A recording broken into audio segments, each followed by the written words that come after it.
go ahead and start the MBHS meeting for, this is our first one of the year, February 6th, 2023.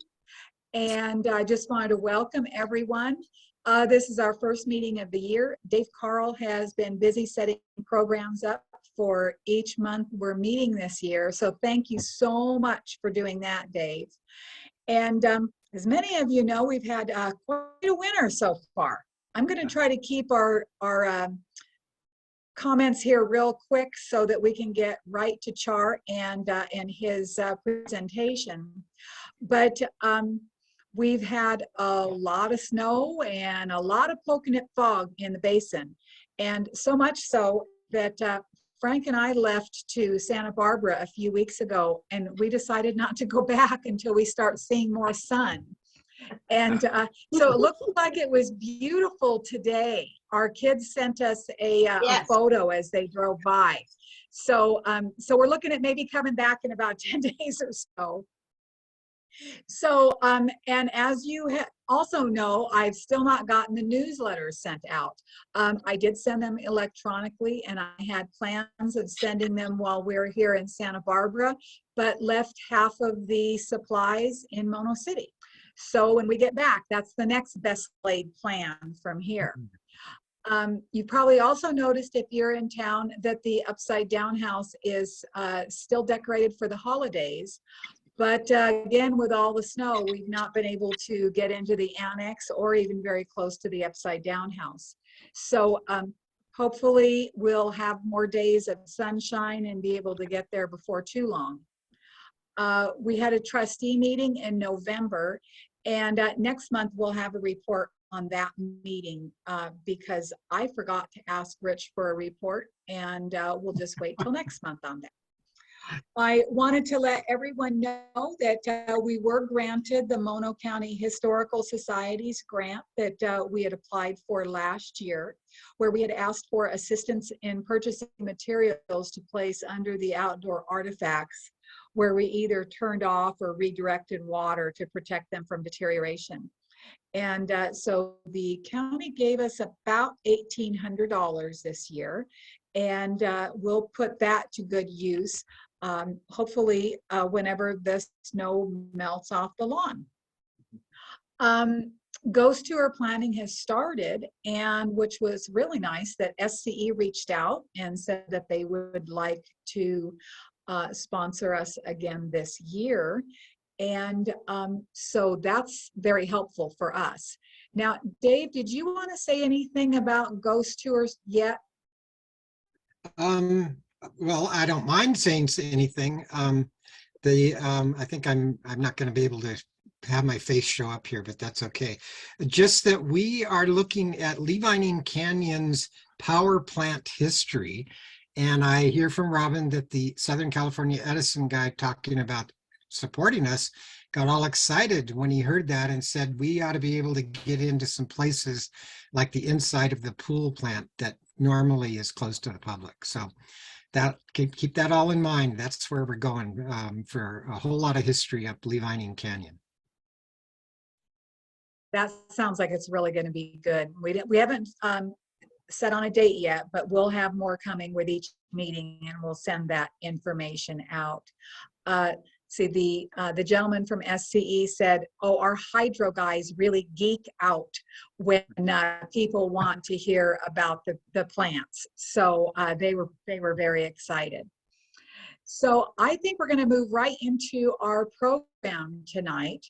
And this program is going to be presented by Char Miller, and it is Natural Consequences, Intimate Essays for a Planet in Peril. And Char is the W.M. Keck Professor of Environmental Analysis and History at Pomona College. His teaching and research reflect his fascination with all things environmental. Classes on environmental history, water in the U.S. West, and public lands management, like those on urbanization, have deeply informed his writing and his community engagements. Some of these are reflected in his recent books. The one he's speaking about tonight, Natural Consequences, Intimate Essays for a Planet in Peril. the award-winning, I just lost my place, West Side Rising, how San Antonio's 1921 flood devastated a city and sparked a Latino Environmental Justice Movement. He's also the author of Hetch Hetchy, a history and documents, Not So Golden State, Sustainability versus the California Dream. And he is the editor of The Nature of Hope, Grassroots Organizing, Environmental Justice and Political Change. Now, this is the part that I really like. Char's first connection with the Eastern Sierra occurred in the late summer of '72 when he drove east on his way to start his sophomore year at Pitzer College. His 1956 VW Bug decided to die in Bridgeport. So he stuck out his thumb and rolled south down 395 in an 18-wheeler. I think that's an adventure that you could do an entire presentation on. More recently, Char has been co-organizing the Eastern Sierra History Conference, is a board member of ESIA, and edits the Eastern Sierra History Journal, and he's always looking for good information to publish in it. And we thank you so much, Char, for joining us this evening, and I'm going to turn it on over to you. Well, thank you so much, Rob. Yeah. I forgot. Yeah, anyone that has any comments or questions, please go ahead and put them in the chat or wait until at the end, and we'll open it up to questions. Okay, Char, thank you. Okay, great. Thank you all so much for coming out on what, for those of you up in the Eastern Sierra, I suspect is pretty deep snow, or at least the stories that I've been hearing are that way. I won't tell you what our temperature is or the amount of sun that we're getting hit with. But it's a thrill to be here. I wish I could be up there with you. And in a way, it's that trip in 1972, in many respects, sort of opened my eyes to a landscape that I have come to love, both the Eastern Sierra and Los Angeles. I spent 3 very happy years at Pitzer College in Claremont, and then ran all over the country, and then returned here in 2007. To come back to the place where I began as an undergraduate. My wife and I met here. So there's been a full circle in really fun ways. First of all, to the Mono Basin, thank you so much to Rich, Robin, and Dave for the chance to be with all of you tonight. I'm also honored to acknowledge that I stand in the presence of traditional, ancestral, and unceded territory of the Gabrielino Tongva peoples of Southern California. And that's not just a symbolic gesture, it's actually part of the framing of natural consequences. There's a book, an article that my students and I read every year, depending on the class, by Charles Sepulveda, who teaches at the University of Utah. He's a Tongvan and a Hutchman indigenous scholar. And he wrote this remarkable piece about the largest watershed in Southern California, about the Santa Ana River, entitled Sacred Waters. And the piece is really fascinating in the way in which he moves between memoir and political commentary, and sort of asserting a way by which we can think about this watershed like any other. But it's set within a particular place of Southern California and within the traditional territories of the 2 indigenous nations of which he is a part. But the most compelling piece of this, for me at least, is that he speaks directly to those of us who are non-indigenous, uses a term called kuyam, K-U-U-Y-A-M, that in the Tongvan language means guest. And he challenges us to think of ourselves as guests and to act in that regard. And that becomes a key piece of natural consequences, where from my vantage point and my understanding of what Charles has to say, and let me open up this for a second. Hold on. That part of what he's having us do is to think about why it is that we live in the ways that we do, what it is that we could do differently, and how might we live in a world that we don't exploit, extract, and destroy in the process. He uses the Santa Ana River as a mechanism by which to talk about this. My palette is a bit bigger. On the one hand, it's about, there's a whole section of the book about Claremont, California, where I live, which is on the western edge of the Santa Ana River. Actually, Claremont, like the city of Pomona, it literally water flows off of us in two different directions, one into the Santa Ana, one into the San Gabriel rivers, if you know those two here in the south. But I wanted to think about the larger state and in truth, the West, and try to interrogate what it would mean to be a better guest, because I'm not sure we can become good guests, but certainly a better guest than we have been. And there are other tools that the book also tries to utilize in one way or another. In addition to sort of the indigeneity piece, although I'm not trained as an ecologist, one of the things I love about ecology as a science and ecologists as practitioners of that science is that they understand that landscapes are site-specific, that habitats and elevations all vary because of the conditions of the soil, the amount of light, the rain, and all of that. And so the essays in here, both intimate because they're short and in many cases sort of memoir-like, but also intimate in the sense that they're about a particular place. And I'm using that particular place to open up a larger set of stories, perhaps, or more to the point, really to think about how sites tell us big stories, even though it may be about a small place. The third way of thinking about this book comes right out of my professional training as an historian. And here's the conceit that historians have. I mean that in multiple ways, I suspect. That really what we're about, what we do is look at change over time. And as an environmental historian, that means looking at the relationships, the interplay between the natural world and human systems over time and how those things have altered and how those processes have shifted in a way that matter enormously. So this picture with Charles's words to the left helps open up one set of stories. On the one hand, if you only look in the foreground, what you're seeing is the Santa Ana River, which is largely unimpeded in many parts of its course. But if you look in the background, you recognize that there's a check dam and a spillway. And so what one might think of as natural in a sense is a hybrid of some sort or another. And trying to see how those things play out is part of what the book is about. The habitats of butterflies and name your species, many of which have been threatened and endangered along with the animals themselves, are part of the book's sort of ecological approach to these things. And the other is, forgive me for borrowing your logo and also for this photograph of the LA aqueduct. But, you know, there are specific things that tell us that this is the Eastern Sierra, both by the landforms that you can see, but also about the aqueduct in 395 and the ways in which we have constructed this landscape are different than other places.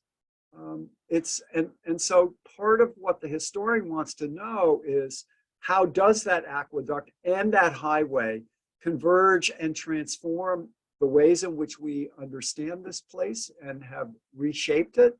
And I'm well aware of the, let's say, controversial history of Mulholland and the aqueduct, to be sure. But one can also look at this in a place-based way that there were then downstream, upstream consequences of this process. And a brilliant documentary called The Aqueduct Between Us, which is focused on the Tongvan in Southern California and the Paiute, the Numu of the Mono Basin and the Owens River Valley, is a way by which, from indigenous perspectives, we begin to see not only that this system, drawing water from one spot and taking it to another, also is a convergence of different indigeneities, indigenous peoples. So there's a lot to unpack here, and a lot of ways in which we begin to think about what I think is at the heart of natural consequences, is working my way through many of these kinds of issues in different places and different landscapes. But the final piece of sort of the framing device of the book depends on two things, one of which is walking and writing. And I love to do both, to be honest. I take very long walks. This morning at 7-8 miles in both the darkness and the dawn of Southern California. And often those walks will not necessarily be on this sort of bucolic landscape along Thompson Creek and up in the Wilderness Park in Claremont, but really about suburban roads. In fact, I scattered a small pack of coyotes this morning. They saw me before I saw them, naturally. But I sort of love those kinds of encounters because, in fact, we think we own the spaces that we live within. And in many respects, the signals that we give ourselves of hardened streets, of street lights, stop signs, fire hydrants, I don't care what they are. There are lots of symbols that we utilize. And I talk a bit about that process. But the other process is that walking is a way for me to write. And not just necessarily work through things I'm already writing, but it's a way to look at a landscape and force myself to begin to think about what it contains and what those things may help us understand about that place. And that can be a streetscape, it can be downtown Los Angeles, it could be this wilderness park, which isn't particularly wild, but it also isn't a city park of sort of urbanness. And there's an element to this which I find really interesting in terms of my own practice of writing and thus its relationship to walking. And this is as true for the work that I've done, a lot of work on the city of San Antonio, where my wife and I and our children lived for many, many years, is I used to get lost there all the time. And I was puzzled then, and I remain puzzled now why. But I think in part it's a cityscape and an environment that I moved into without knowing. I found myself in an 18th century Spanish landscape in the downtown core that just sort of wandered wherever it wanted to go, not unlike, as it turns out, the Spanish landscape of Los Angeles. And I used to think it was because I was a fool and I just didn't pay attention, which may also be true, but it's also a confusion that has helped me understand what I need to know. David Matsumoto, who's a wonderful writer about his organic farm in the Central Valley, describes confusion as being fertile. That if you recognize your confusion, that you're confounded by something, as a writer, you can start to unpack it, start to tease it apart to figure out what's going on. And I would say that that's one of the things that, in fact, last week, I was talking with my students about that when they get into a writer's block or they can't figure it out, that's actually the point at which a lot of creativity can happen. And I've sort of practiced that process, and Natural Consequences is the direct result of that. A set of essays that is looking at a number of different issues that I'll talk about in a second, but I want to leave the sort of opening remarks here. Why essays? For those of you who speak French, essay, SAA, to try, is a really important term. It is for me as a writer. It's something that I convey with my students, is like, no essay is perfect. That's the whole point of the word. But it's an attempt. And in many respects, Natural Consequences is an attempt to sort of figure out how to be, as Charles Sepulveda would tell us, to be a better guest, how to figure out how to be a better historian, how to figure out how to be a better writer, and or, alert to ecological implications. And so that's a long-winded way to start. Sorry, I just shifted that. A long-winded way of sort of getting at some of the subject matter of the text that goes in a lot of different directions. But I want to start with the illustration on my left, Points of Departure, and that's a kind of prologue to the book.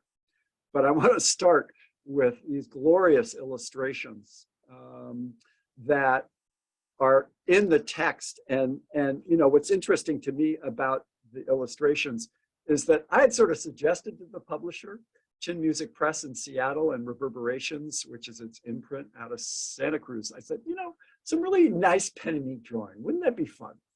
And, you know, I sort of tossed that out there, and all of a sudden the book now has these beautiful illustrative material all the way through. And this one opens up the prologue, Points of Departure, which is, like the rest of the book, really a pandemic framed moment in which, because of the lockdown, like so many others around the planet, I started to move across the landscape, to walk not just my morning 7 miles, but upwards of 15 during the day, in part because out of anxiety for my students, trying to figure out how to help them navigate this process.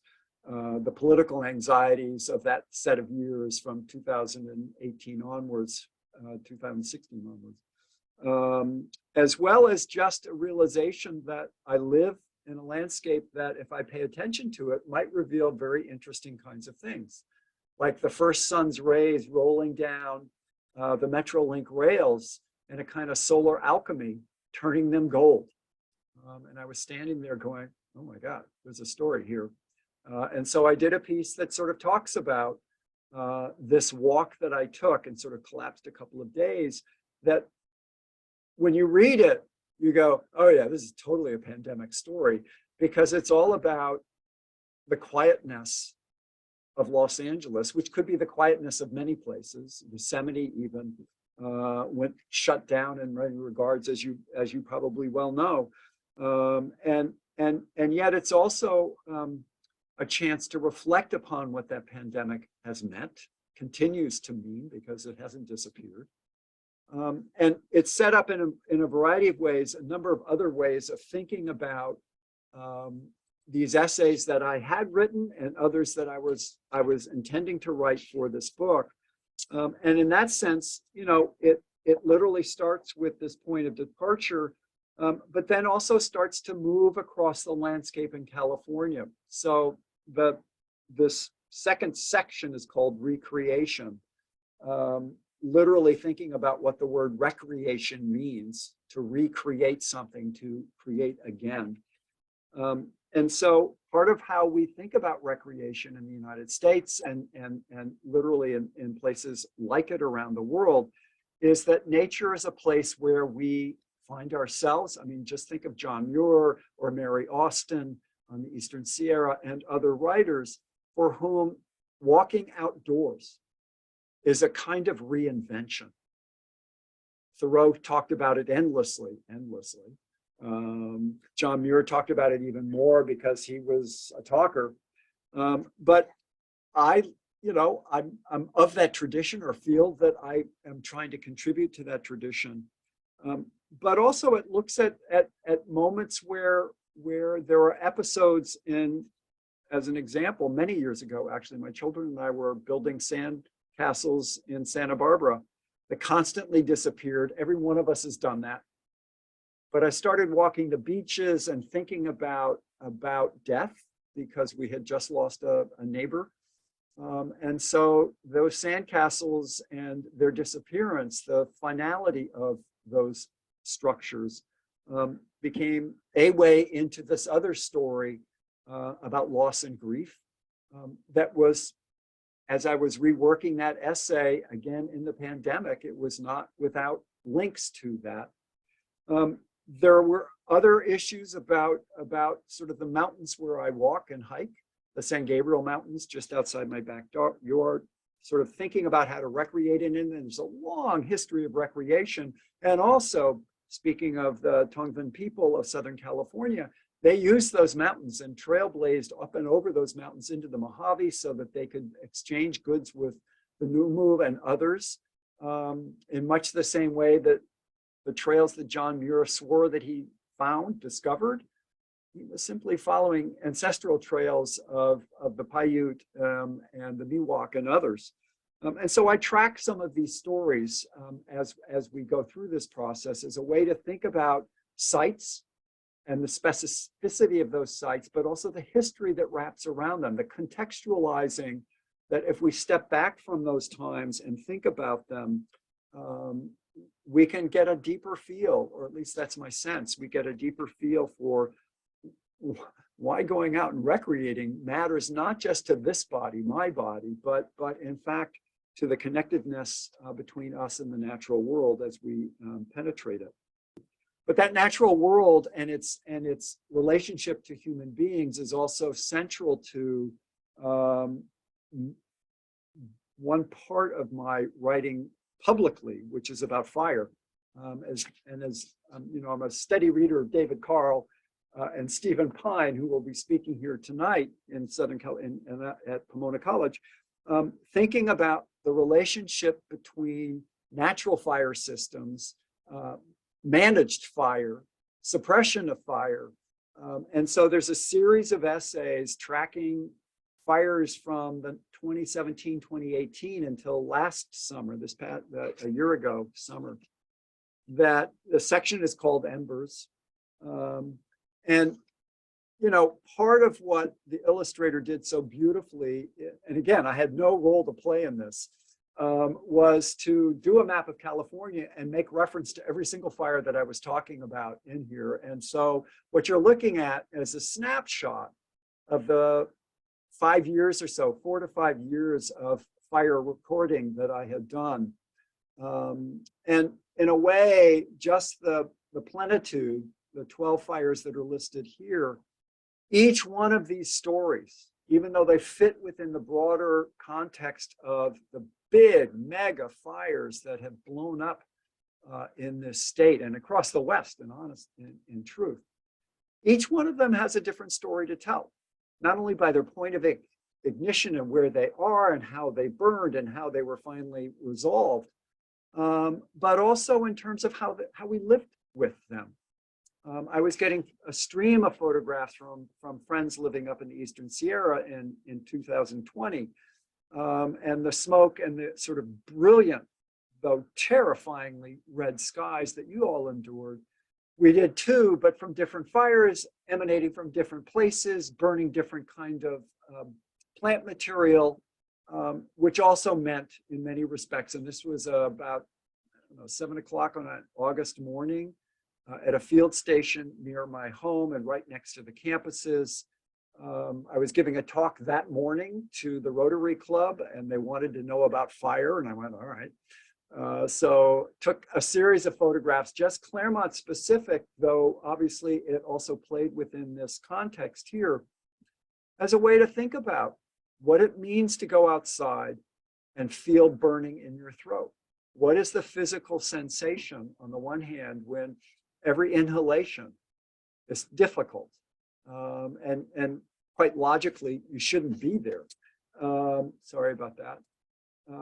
And so part of what I was trying to do in Embers is both to capture that repeated record of consistent fire, and also to sort of tease out the differences of these blazes. So the smoke and the like that came from this particular fire, from the Bobcat fire of 2021, was the fire itself was striking, much like the big fires in 2021 in the Sierra, because it did something that had never happened before.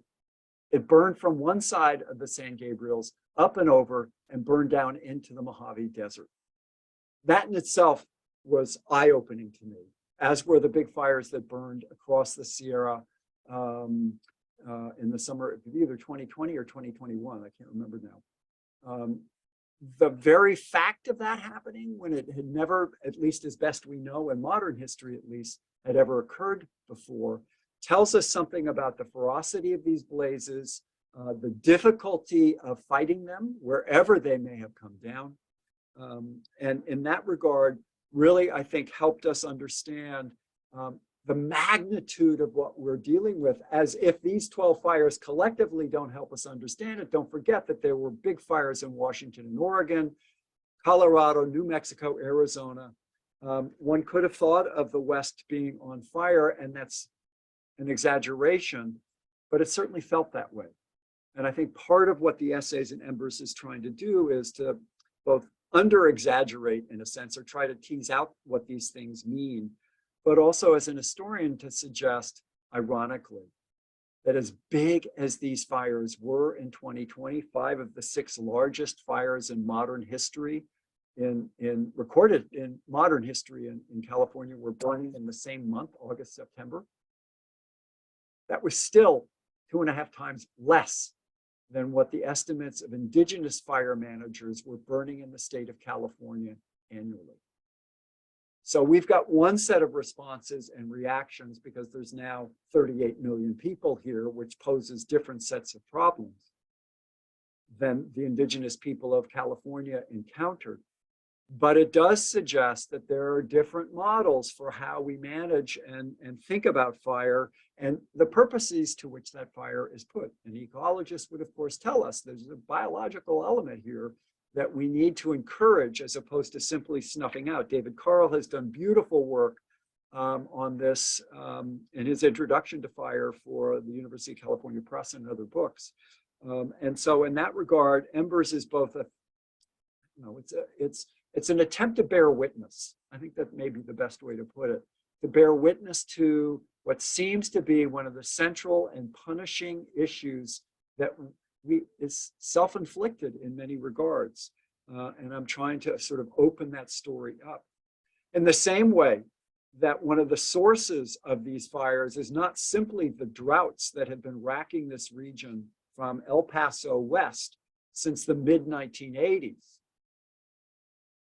but the very cars we drive, that 18-wheeler I went down the 395 in, the various factories and the like chugging out fossil fuels, the carbon that we have pumped into the atmosphere, those form another set of questions. Good guests, better guests at least, may not think of fracking as a really smart maneuver, but fracking is alive and well in the state of California. It's not just in Pennsylvania and West Virginia. It's not simply in the Eagle Ford play in South Texas.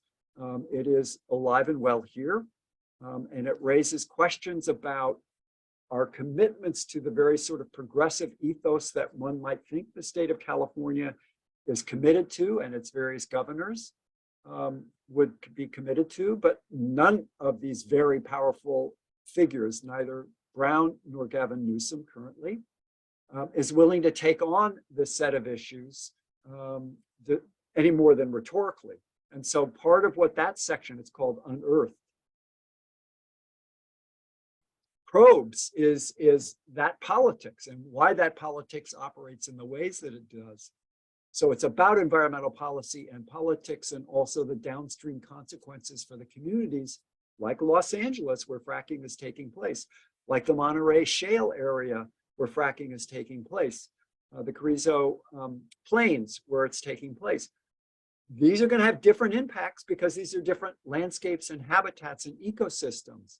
But the larger concern is, of course, releasing those fuels will only further accelerate the climate-charged environments in which we live and further fire up these wildfires, these conflagrations that we have been bearing witness for since 2003 at the massive level and well earlier than that. The other thing that I think is for me, because of where I live, also emblematic of the, what's the word for it? The interplay between the built landscape on the one hand and the remarkable set of natural systems that we inhabit is doing this kind of sort of time photography. I didn't take the picture on the left. That was 1901. I wasn't yet conceived. It only feels that way sometimes. But I wanted, and I'm at the same spot, roughly at the same spot that photographer in 1901 took a photograph. Warren Avenue was named College Avenue. What you're looking at on the right is College Avenue in Claremont at 7th Street. My former office was right at that corner. So it was an important corner in sort of my commute, my physical commute, which is by bike or foot. But I use this a lot in my class, and it becomes a way by which I get to talk in natural consequences in a section called niche, my habitat, my place. is to think about the transition, a pretty rapid transition from 1901 to 2020 when I took this photograph in the midst of the pandemic, hence no cars are here. It's almost impossible to believe that the photograph on the left, and please note the snow, we don't expect to have much of that later by this century. We do right now, obviously. But what you're looking at on the left is a classic coastal sage ecosystem. Ceanothus, various sages of one form or another. A tobacco plant is a little higher up in the foothills, but that kind of vegetation. And it didn't take long for those who moved in, the settler colonists who moved into Claremont in the 1880s, to begin to transform this landscape as rapidly as possible. And the key tool was water. And so part of what this section does is to watch how a community changed itself and altered the landscape to suit its needs. That water produced in these areas here that you're looking at on the left, an enormous set of citrus groves. That was the first land explosion, or the sort of first real estate explosion that transformed all of Southern California, virtually all of Southern California. Those orange groves would disappear. When I arrived in 1972, the sort of downtown core area, they'd all been replaced. We used to go bicycling through them on the northern part of the town. When we came back for our 10th reunion, they were all gone and they were all in housing. So on the one hand, you had this evolution of a new kind of agriculture dependent upon groundwater that they sucked out in huge numbers, which posed all sorts of dilemmas for the community. The second layer of conversion is the suburbs that killed the citrus industry in two ways, actually three. One of which is that zoning commissions began to rezone former agricultural land. And they're aided and abetted by the cars that the suburbanites were driving because of the intensity of smog in this part of Southern California, which was great everywhere, but it really was terrible in places like Claremont because the westerly breezes coming in off of the Pacific in the afternoon picked up all of the vehicular smog and factory smog that was sitting over LA and pushed it out up against the San Gabriel Mountains, which meant in 1972, when I foolishly moved here, there were days when we simply couldn't go outside. For those of you who grew up in Southern California, perhaps, and remember those days, we did not see these mountains for weeks on end. My wife reports when she came to Southern California from Berkeley to start at Pitzer College where we met, she didn't realize there were 10,000-foot mountains there until December. And suddenly there was a beautiful day like today. She looked at it and went, where'd they come from? So that smog, though, just destroyed a lot of vegetation, particularly made citrus a lot harder to produce. So the zoning commission shift and the automobiles and the shift to suburbanized landscapes all came at one time. So here's a set of land conversions. You go from the original coastal sage ecosystems to one of almost entirely citrus agriculture, and you sort of destroy that and then roll out what on the right-hand side is the older version of suburbanization that in time would become tract housings the farther north that you go in this community. And some of what I'm doing is tracking those changes. But those changes are not just simply in one small town in Southern California, and not just simply in the San Fernando Valley or the greater Los Angeles area. It was true of the area in Connecticut in which I grew up in the 1950s. Same kind of processes whereby freeways came in, all sorts of changes in land occurred. And I grew up in a house that was built in a swamp, which, as it turns out, not very smart. And so we had a pump running most of the time because the basement would just simply fill up because nature was trying to reclaim its own, which is not something we really understood. And that's at the heart of some of what I've been trying to do in the book, is to recapture those key moments in a place like Claremont or across California generally, where we can see these transitions. And if you dig a little deeper, you can understand some of the reasons why these transitions happen, and then can start to think about, well, what if, as Charles Sepulveda challenges us, we were to rethink these things? And I'll end on this so that we can have some time to chat. The final essay in the book is entitled Indigenous Grounds. And it does what I've just done sort of here, is to take 2 points in time, the 1901 photograph, and then I sort of jump to 2021. Because what my wife and I have been trying to do is to figure out how to move from that green lawn on the right-hand side of this thing, this photograph, to the coastal sage ecosystem on the left. And the final couple of pages is about that process. And I want to sort of, I'll read and paraphrase a little of this. He said, the text reads like this: what would it take to reimagine the traces of this earlier biome? How might we peel back what the shovel dug in, the rake groomed, and the bulldozer flattened? How might we re-see what we have rendered invisible? How do we make the past the present? Start with the trowel, I say. Start with a shovel, and talk about work that students on the campus have done trying to reimagine a very green lawn campus and turn it into something much less green in that regard in terms of a lawn, and much more consistent with the plant material that actually grew here, was indigenous to this landscape. These are small steps, to be sure, but they matter. Ethnobotanist and Tongva elder Barbara Drake, who was an important influence on my thinking and certainly that of my students, made that case explicitly through the Tongva history garden that she grew in the town next to me called Upland, California. Others in the Tongva people who routinely speak on campus and work with us, faculty and students and staff, to start to sort of try to understand this image on the left-hand side, were critical in this process. And so Judy and I decided, well, okay, let's try to do this on a 1/4 acre in Southern California and see what we can do. When we purchased the home in 2009, we ripped up the St. Augustine lawn, we ripped up the irrigation system that had been laid down.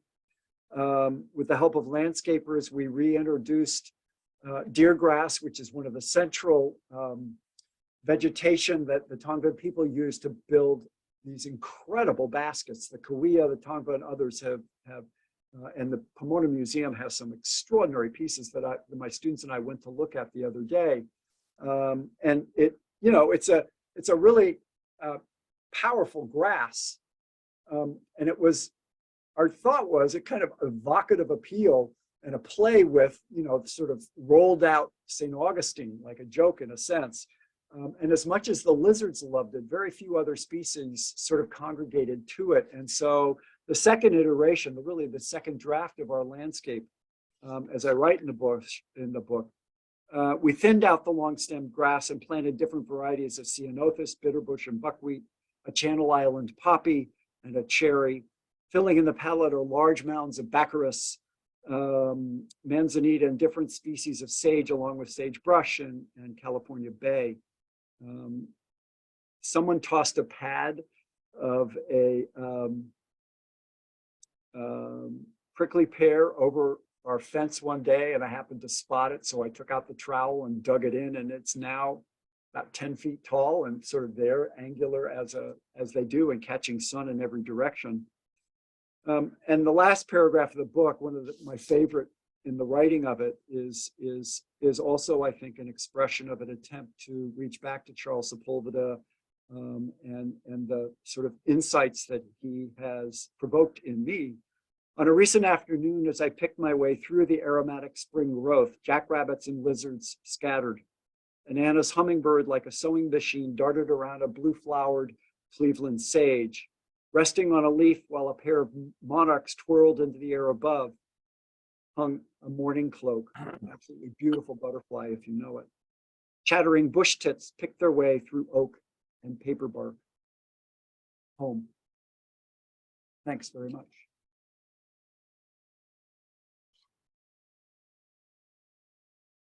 Thank you very much, Char. I'm just going to, let's see if we've got any.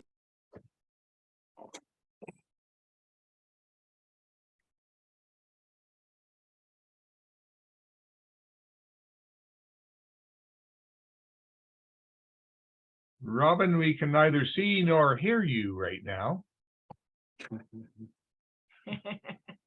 I'm working on it. Okay. So Char, this is Rich Foy. Yeah, Rich. In 1972, my wife Kathy and I graduated from Santa Barbara and returned to my ancestral home of Arcadia, where we rented an apartment which remarkably looks identical to how it looked in 1972, even the same color, but it has a north-facing door that my wife Kathy opened in January and duplicated your wife's experience to discover Mount Wilson, 6,000 feet directly north of us. So it seemed to have shown up overnight. So. Yeah, it's a crazy thought that you can't see mountains that are 5 miles away as a crow flies, at least. It's a hard thing to swallow, hard thing to breathe too. Yes. It's amazing. I think so many of us that lived in Southern California all have very similar stories. Yeah. I grew up in Riverside, and in '72 we had a high school student living with us from Texas, and he came in the summertime when the smog was heavy. Oh God. And again, one of those beautiful, late fall days, and he walked outside and he started screaming, "Y'all come out here. Mountains showed up." it was just amazing. Yeah. So, we all seem like we have those remembrances. And it was in the late '70s. My husband, Frank, ran a lot. Oh my. And someone brought me, yes. And at the time, the smog was so bad, we really couldn't see from one telephone pole to the next. Yep. The neighbor brought me a thing to order dog tags. She said she was afraid that he was going to drop one day, and they wanted to have him brought back home in the smog. Oh my goodness. Well, yeah, the story, and again, this is from a friend who actually grew up here, who was also a long distance runner. UCLA pulmonologist came out to assess the cross country team in Claremont, did various lung capacity tests, and then said to him, "None of you should go to college in Southern California. You already have incipient damage to your lungs, and you need to get out of here." And so he went to Cornell at Ithaca. It's about as clean an air as you could find in the United States in 1972. Oh my gosh. Okay, I think we've got Dave Carl with his hand up. Dave? Dave. Minute there. Wait, can you hear me? Yeah. We can. Yeah. I wonder if I could start my video. If you'll let me start the video, Rich. I wanted to hold up the book again. It says I can't start my video because Rich has stopped it. Doggone Rich. He's going to make you a host. Anyway, I'm holding a copy of Natural. Oh, can I now start it? No. I'm not sure what's stopping you. Okay, I'm not either. Perhaps another improvement on Zoom. Let me see what I can find out. Don't worry about it. I just wanted you all to know that the book, on which this discussion has been happening, is available out there right now. And if you were to go to a bookstore, if it's not on the shelf, you could certainly request that it be, required. It's at Amazon.com. I know that. It is. It's a nice. You know what I like about it, Char? It's Beside a the fact nice that I book to wrote it? hold. Besides that, Yeah. you It's know, I deal with, as an author, I deal with the question of, is Yeah. your book available as an ebook? And I got to tell you, this is one of the reasons, holding your book in my hand is one reason why I don't like ebooks, is because it's just beautiful to hold, to look at flip the pages and find a illustration. I love the little tab things on the inside covers and Yep. that first Yep. cover. I mean, a All of paperback with it, flaps. I love it. it's that kind of, it flaps. It's that kind of book. And Yep. so Thank don't you. get away from this without understanding that this is a book talk. Yep. There you go. Yeah. It is, and I love the way you opened that. It's really a beautiful book to hold. And I had nothing to do with that part. But you know, it's an incredible illustrator. The press, Chin Music Press out of Seattle, does these gorgeous books, absolutely stunning pieces of work.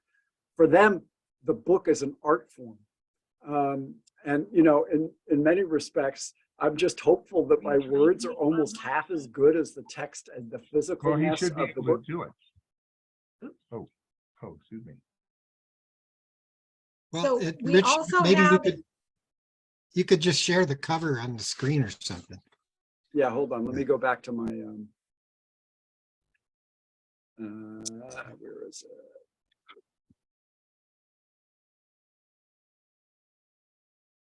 well, Char's looking for that slide. I'm going to go ahead and read Steve Moore's chat. He says he remembers, oh, it just went away. Hang on a second. Oh, there's the cover of the book.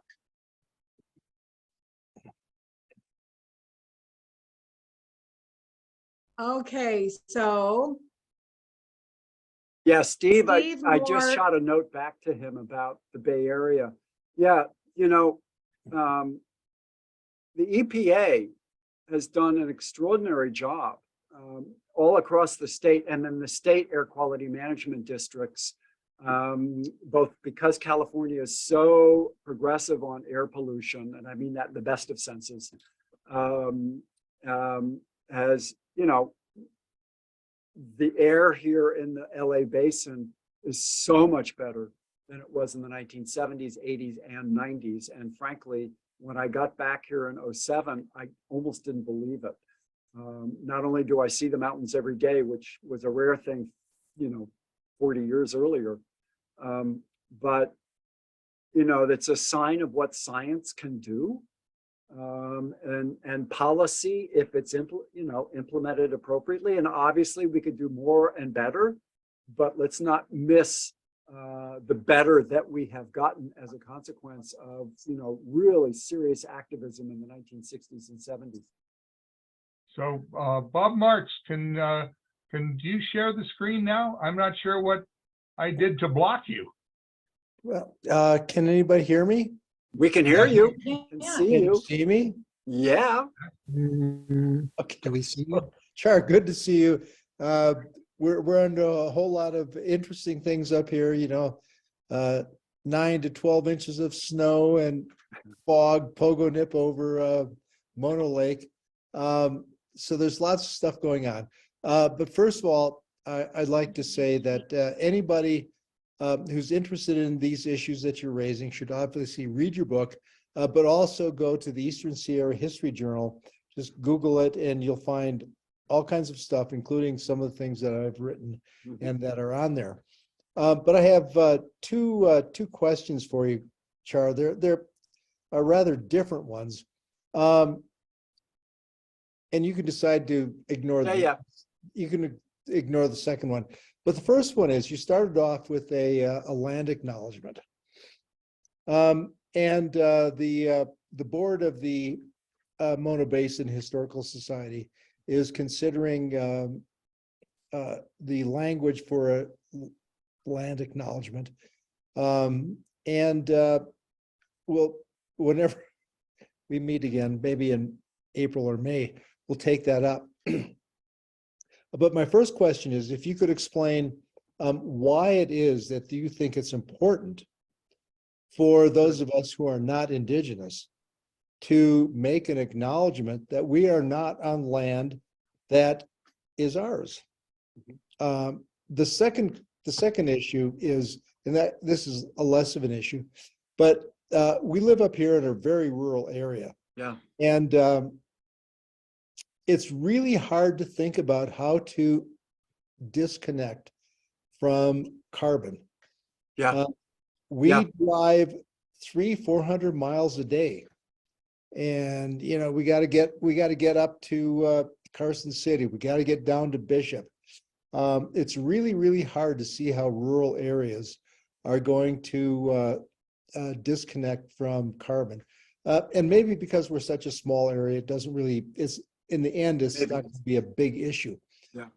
But if you could start with the first one about Yeah. the land acknowledgement. Yeah. So, you know, the land acknowledgement that I gave was certified in a sense. I'm not sure what the term is, but by another Tonga elder, Julia Bogany. And I went to her and I said, look, I think as someone who is as white as I am, needs to acknowledge the historic inequities, the historic disempowerment, the historic disruption of the Tongan people of Southern California. And, you know, it started with the Spanish, the Mexican state then accelerated that process. And then the United States with its arrival just sort of ramified that in ways that, as you know, well know, has been extraordinary.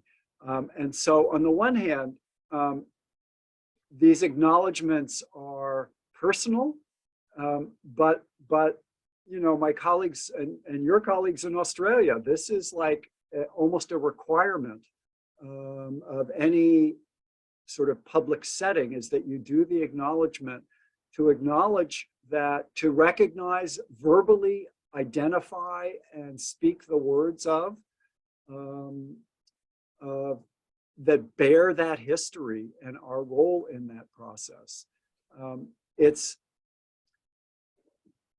as I said at the beginning, I don't think it's simply a symbol, although symbols matter enormously. The more we start to say this, the more the potential is for us to repair some sets of relationships that have been entirely ignored, if not dismissed. And so, you know, one of the things that I credit the U.S. Forest Service with doing, as an example, they've hired an historian to write about the relationship between the National Forest and the Native American peoples across the United States, which, like this Park Service and others, has been pretty horrific.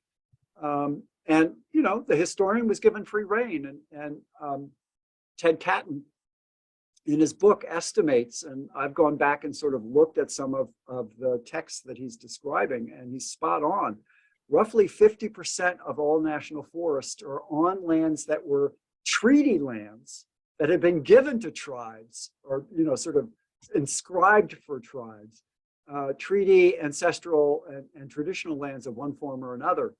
And as Leslie Weldon, who was the forester and the deputy forester in charge of the National Forest System, who authorized the publishing of this book, said, look, we can't possibly build new relationships with contemporary indigenous people if we do not acknowledge the damage that we have done to them by pulling their lands into the National Forest System. And I went, wow, okay. If the largest employer inside the Department of Agriculture that manages 193 million acres can do this, I think I can do it on a quarter acre. I think I have that responsibility, both to repair the land as best I can imagine doing, and also to speak this kind of witness bearing process. It's, you know, I think it's important, again, and, you know, as someone who taught at Whittier and I teach in the Claremont colleges, this is also something that's vital to our students as they're trying to figure out their place in this world, both indigenous and non-indigenous students. And so I think it's a commitment that's real. It doesn't always feel that way, I am sure, to those who hear it for the first time, but I think the more you hear it, the deeper that reality sinks in, the more likely we are to begin to right the wrongs of an earlier set of generations. Let me follow up with that, if you don't mind. I don't know if Robin or Rich is moderating, but let me just follow up with another question, Char. And that is that it seems to me that doing a land acknowledgement is politically fraught. Because you have, on the one hand, and I could speak, just about those of us here in the Pomona Basin. Yeah. On the one hand, there's the long tradition, and you can go down into the Owens Valley as well, that the predominant historical narrative is one of the heroic settlement and transformation of the land by settlers. Right? And there are a lot of folks up here who are descendants of the settlers. Right. And then on the other hand, you have up here the Kazetica, who have been disappropriated of their land, Right. and do not have federal recognition, Right. Who have no reason to trust any white people at all. Yep. So it's extraordinarily politically fraught. And I was wondering if you have any thoughts on how to navigate these issues with the descendants of settlers and the remaining, and the numbers are declining. Sure. Of Kazetica, Yeah. who are trying to get federal recognition. It's a fraught kind of thing. So what do you think? What ideas do you have? Well, speaking inside the sort of white dominant paradigm is a little tough to then turn around and go, no. But I do think that that's actually the imbalance that you're describing, a population that has been disempowered, disenfranchised, and certainly their lands have been taken, deserves a good deal more support. And that's true for the Tongva also unfederally recognized. They just received as a donation the first acre that they can call their own in Southern California since the 18th century. And the woman who gave the land, and it's in Altadena, I think, so it's not inexpensive land. That is a consequence of this kind of conversation. And it's not as if reparations, whatever that might entail, is going to take the land from those of us who currently own it. It is a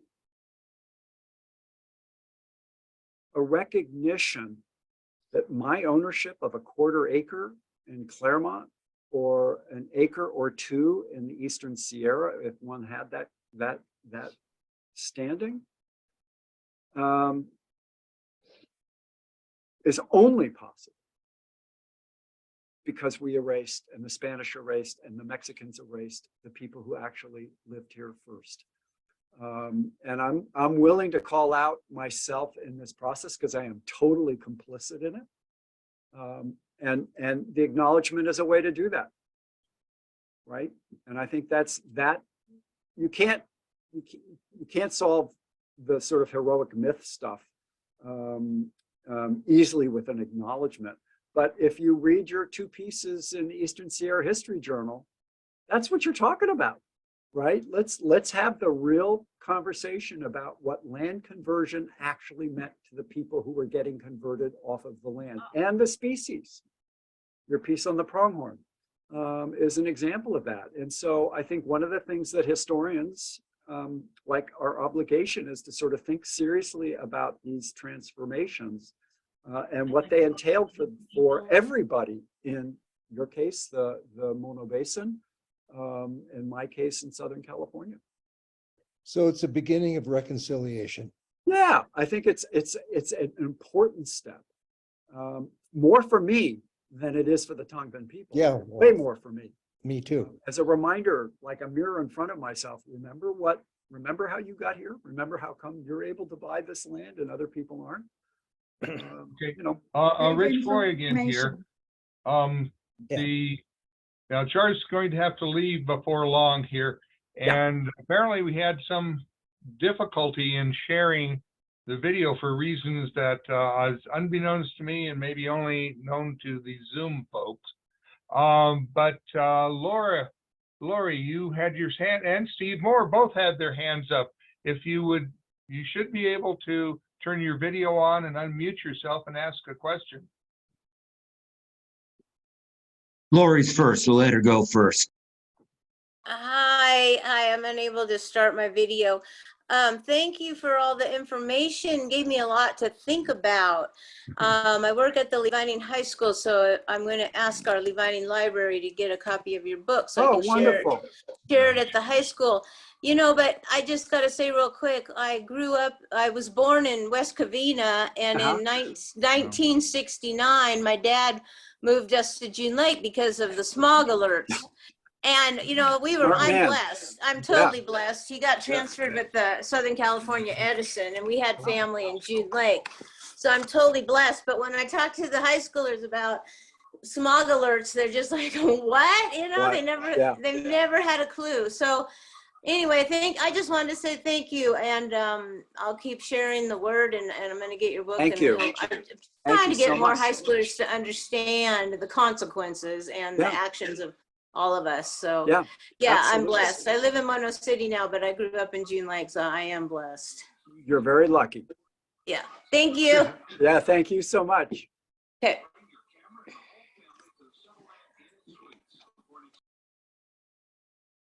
Okay, Steve. Okay. First off, okay. I was just trying to activate my video and it won't take. That's okay. My voice is just fine. Your voice is good. Yeah. Something about the starting a video, by the way. I'm wondering if that's impossible because the screen is still being shared by something. So anyway, I don't have a video to share, but I just wanted to bring that up. So in terms of even the title of this book, and this is something I think about almost every single day, it's the natural consequences. Where is all of this going to lead? And I reflect on what Bob Marks just said a few minutes ago about we all need to drive to these places far away. I just came back from a place 500 miles away yesterday. We're all doing this thing. And I think more deeply about obviously it's oil, but where's the oil coming from? How is it actually transported and distributed? So we're all able to do this. There's going to be some natural consequences down the line sooner or later, like the oil running out or the climate temperature increasing to the point that that real big things start to happen. And that's what everybody, of course, with a scientific background is talking about. Yeah. I'm just wondering what I think in terms of natural consequences, it's not like an issue of whether something's going to happen or not. It's going to. Right. What do you predict as a natural consequence? Well, I think, you know,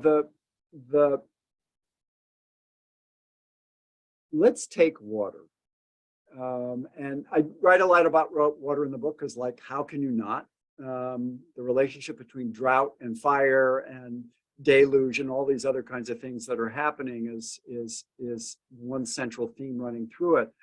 But, you know, the reality of the Colorado River as one of the sources of water, one of the major sources of water for 40 million people in the Southwest, is an extraordinary expression of two things, one of which is the amazing engineering that made that possible in the first place, of the dams and the channels and the culverts and ditches and all the other things that sort of moved water from places where it was to places where it wasn't.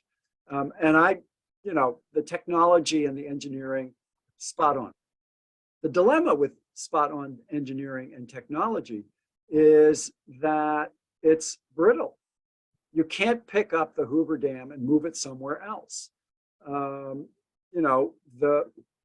If the snow doesn't fall in the Southern Rockies, Phoenix and Tucson and LA and San Diego and Las Vegas take a major hit, as they are now doing. And what a shock. They're fighting like crazy over their shares of the Colorado River.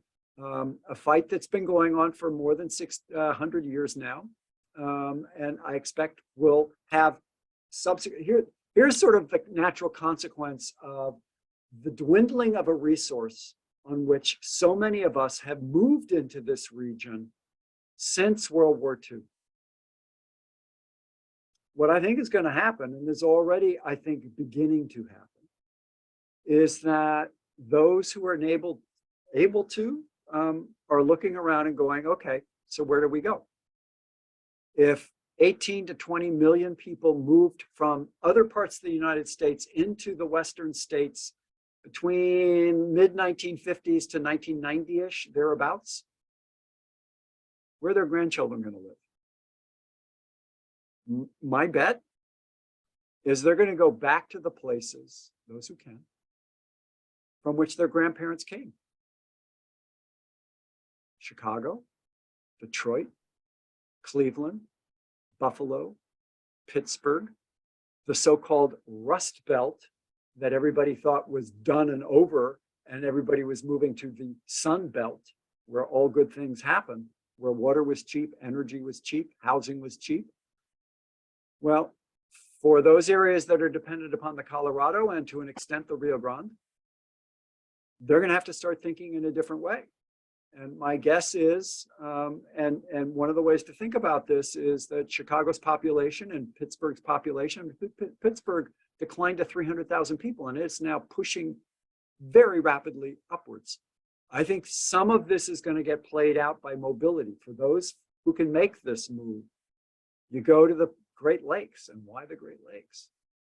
Because they contain 20% of the world's freshwater. So why wouldn't you move back there?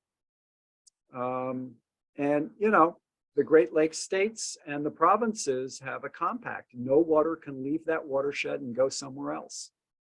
Despite Texas saying, well, really, we can just, dig a pipeline. It isn't going to happen. So I think some of what we may be seeing is demographic movement of people in response to accelerating heat, rapid swings between drought and deluge, which we have just seen. Wildfires are a symptom of this process, but not simple. I mean, this is sounding very apocalyptic. But in fact, it's a reasonably smart thing for people to consider, is to move to a place that the science is pretty clear that there are some places. I mean, the water cycle is the water cycle. It's not like the water disappears, it just goes to someplace else. So I think that's going to be part of the process, is actually the emptying out of the American West and movement to other places. Well, thank you, Char. This has been Thank you all. Really an interesting presentation. Thank you. I want to respect your time. I know Thank that you. you need to get going. So thank you very, very much. We greatly appreciate it. Thank you. Thank you. And for those folks still on, we do have a presentation and a meeting for next month. And next month, our meeting will be March 6th. And our own Rich Foy is going to do the presentation. And Rich, would you like to tell us a little about the movie we might be seeing? Well, it seems rather flip after the discussion we just had here, but we all grew up in the 50s and 60s with what we now refer to as situation comedies. Where those things weren't new, Hollywood had been doing it for several decades before then. And I'm going to show you what is best labeled a situation comedy shot in 1936 in the Mammoth Lakes Basin by 20th Century Fox for the so-called Jones sounds like that'll be fun. family. Okay, that sounds like that's going to be fun. And hopefully, if we have some good weather, we'll be able to have our meeting in person and on Zoom. We're going to just play it by ear and see how we're doing in March. So thank you all so much for joining tonight, and we will see you next month. Thank you. Have a good evening.